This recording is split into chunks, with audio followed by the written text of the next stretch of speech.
সালামু আলাইকুম। অনেকেই ভাবে ছোট বাচ্চার অপারেশন অনেক ঝুঁকিপূর্ণ। তারা মনে করে আমার বাচ্চার বয়স এত কম, এই বয়সে অপারেশন করা সঠিক হবে?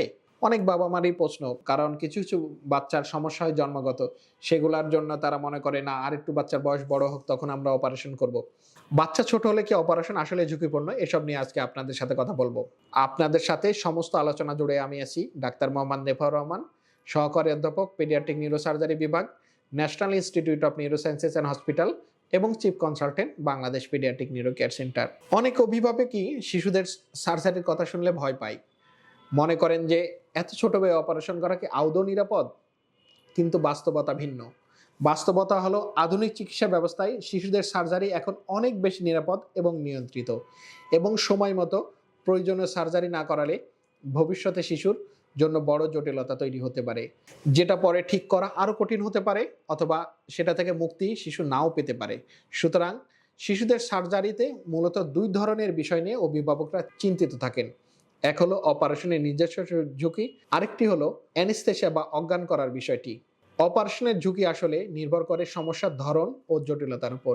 সাধারণত যদি ধরি শিশুদের যেগুলো জেনারেল সার্জারি, যেমন শিশুদের সাধারণত হার্নিয়া, হাইড্রোসিল, অ্যাপেন্ডিসাইটিসের মতন সমস্যার ঝুঁকি হয়তো তুলনামূলকভাবে কম থাকে। তবে পেটের ভিতর যদি বড় বড় টিউমার বা জটিলতা বা জন্মগত ত্রুটির ক্ষেত্রে ঝুঁকিটা কিছু বেশি হতে পারে। কারণ জন্মগত ত্রুটি হলে একটি ত্রুটির সাথে আরও অনেকগুলো ত্রুটি থাকতে পারে, যেটা আগেই অভিভাবকদের বিস্তারিত বুঝিয়ে দেওয়া হয়। অ্যানেস্থেসিয়া ঝুঁকি শিশুর শারীরিক অবস্থার উপর নির্ভর করে। যদি শিশু আগে থেকেই নিউমোনিয়া, হার্টের সমস্যা বা অন্য কোনো জন্মগত জটিলতা থাকে, তাহলে অ্যানেস্থেসিয়া দেওয়ার ক্ষেত্রে বাড়তি সতর্কতা প্রয়োজন হয়। তবে যদি একজন অভিজ্ঞ অ্যানেস্থেসিওলজিস্ট থাকে বা অবেদনবিদ থাকে, তাহলে এসব ঝুঁকি অধিকাংশ ক্ষেত্রেই কমে নিয়ে আসা যায়। কিছু সার্জারি নির্দিষ্ট সময়ের মধ্যেই করা খুব জরুরি। যেমন যদি বাচ্চার কোমরের পিছনের টিউমার যেটা আছে সেটা যদি ফেটে যায়, তাহলে এটা সাধারণত ৭২ ঘন্টার মধ্যে অপারেশন করাটা খুবই জরুরি। না হলে এটা থেকে বাচ্চার মাথায় ইনফেকশন ছড়িয়ে যেয়ে বাচ্চার মৃত্যু পর্যন্ত হতে পারে। অথবা দেখা যাচ্ছে কিছু ক্ষেত্রে বাচ্চার ব্রেন টিউমার হয়েছে। ব্রেন টিউমারে কিছু ক্ষেত্রে অপারেশন করা সময়ের সাথে অতীব জরুরি। কারণ টিউমারটা আস্তে বড় হতে থাকে, বড় হয়ে ব্রেনের অন্যান্য অংশের উপর চাপ তৈরি করে সেগুলো অকেজো করে দিতে পারে, অথবা দেখা যাচ্ছে ব্রেনের মধ্যে অতিরিক্ত পানি জমে ব্রেনের অন্যান্য অংশগুলোকে নষ্ট করে দিতে পারে। সুতরাং সময়ের কিছু ক্ষেত্রে সার্জারি নির্দিষ্ট সময়ের মধ্যে না করালে পরবর্তীতে ভালো বা সঠিক ফলাফল নাও পাওয়া যেতে পারে।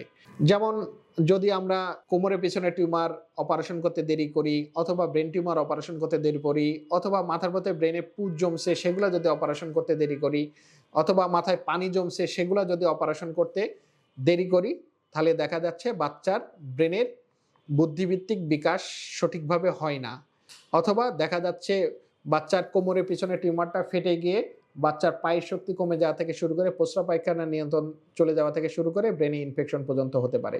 আবার দেখা যায় অনেক অভিভাবক ভাবেন হয়তো হোমিওপ্যাথি বা অন্য কোনো বিকল্প চিকিৎসায় এসব সমস্যা সেরেও যেতে পারে, কিন্তু যেসব সমস্যায় সার্জারি প্রয়োজন সেগুলো শুধুমাত্র ওষুধে পুরোপুরি ঠিক হয় না, বরং এতে সময় নষ্ট হয় এবং শিশুর ক্ষতির ঝুঁকি বেড়ে যায়। আমার কাছে এমন অনেক রোগী এসেছে, আপনারা আমাদের পেশেন্ট রিভিউ বা অন্যান্য ভিডিওগুলো যদি দেখেন, যে হাইড্রোকেফালাসের কারণে মাথায় পানি জমে গেছে, তারা হোমিওপ্যাথি ডাক্তারের চিকিৎসা নিয়েছে, দীর্ঘদিন চিকিৎসা নেওয়ার পর বাচ্চার কোনো উন্নতি হয়নি, শেষ পর্যন্ত তারা অপারেশন করতে বাধ্য হয়েছে। কিন্তু তারা যদি প্রথমেই সিদ্ধান্ত নিত, কারণ আমরা জানি হাইড্রোকেফালাস রোগ বা মাথায় পানি জমে যাওয়া রোগের একমাত্র চিকিৎসা পদ্ধতি হলো অপারেশন। তারা যদি প্রথমেই এই সিদ্ধান্ত নিত যে আমার শিশুর অপারেশন প্রয়োজন, আমি একজন পেডিয়াট্রিক নিউরোসার্জনের কাছে যাব, তাহলে তার শিশু যেমন দ্রুত সুস্থ হতো, দ্রুত স্বাভাবিক জীবনে ফিরে আসতো, তার ব্রেনের এই কয়দিন কালক্ষেপণ করার কারণে ব্রেনের যে ক্ষতিটা হয়েছে সেই ক্ষতিটাও হতো না। তাই আমার পরামর্শ হলো, আপনার শিশুর কোনো শারীরিক সমস্যা চোখে পড়লে ভয় না পেয়ে দ্রুত একজন অভিজ্ঞ পেডিয়াট্রিক নিউরোসার্জনের পরামর্শ নিন।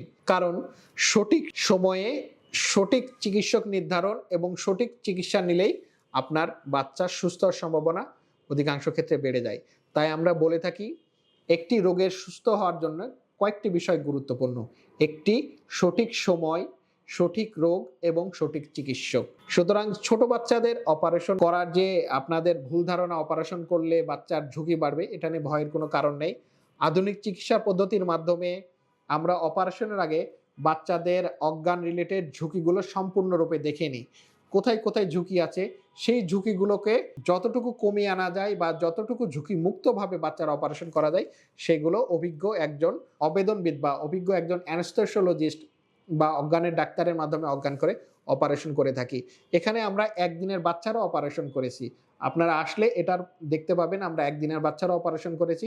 সুতরাং বাংলাদেশ পেডিয়াট্রিক নিউরো কেয়ার সেন্টারে একদিনের বাচ্চা থেকে 18 বছর বয়স পর্যন্ত বাচ্চার অপারেশন সুন্দরভাবে অভিজ্ঞ অজ্ঞানের ডাক্তারের মাধ্যমে করানো হচ্ছে। সুতরাং বাচ্চাদের অজ্ঞান রিলেটেড যে সমস্যাগুলা যদি আপনি ভাবেন ছোট বাচ্চার অজ্ঞান রিলেটেড সমস্যাগুলা হওয়ার সম্ভাবনা আছে, আমরা যতদূর সম্ভব চেষ্টা করি সেটাকে কমিয়ে আনার জন্যে এবং অপারেশন রিলেটেড যে সমস্যাগুলা আপনারা চিন্তা করেন বা ঝুঁকি চিন্তা করেন সেটাও আমি আমার পক্ষ থেকে সর্বোচ্চ পরিমাণ চেষ্টা করি কমিয়ে আনার জন্যে, আপনার বাচ্চাকে একটি সুস্থ স্বাভাবিক জীবন দান করার জন্যে। সুতরাং ভালো থাকুক আপনার বাচ্চা, সুস্থ থাকুক আপনার বাচ্চা, সুচিকিৎসায় সুন্দর আগামী, এই প্রত্যয়ে বাংলাদেশ পেডিয়াট্রিক নিউরো কেয়ার সেন্টারে পথ চলা।